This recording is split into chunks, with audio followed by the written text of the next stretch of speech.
knew a journalist who invited me to come watch one of the live broadcasts, and in the first 5 minutes saying, hey, I can do that. And that was it.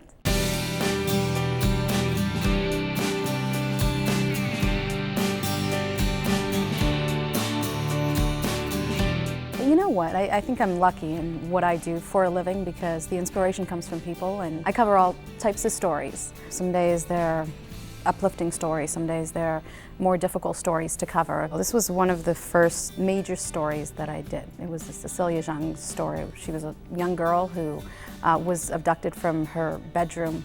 I was just replaying some of the clips. I just, the tears just came pouring down, and I thought to myself, my God, what kind of journalist am I?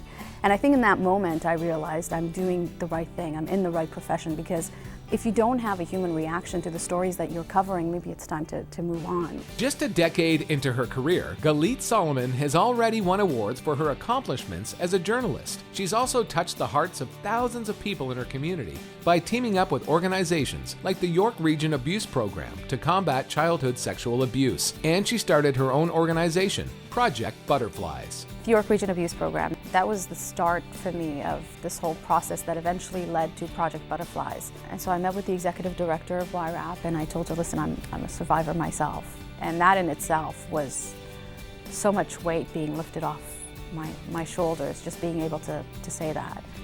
My greatest mentors have been my parents. My work ethic comes from their determination. My values and my beliefs and the way I see the world comes from them. I think that doing the program that I did at York helped me look at my job from a critical perspective.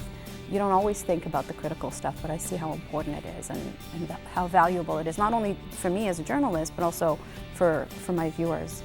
My advice would probably be to just really, believe in what it is that you want to do. It's kind of like that moment I had when I was at the studios at City TV, and I realized in that moment that I can do this, and that's really all it took.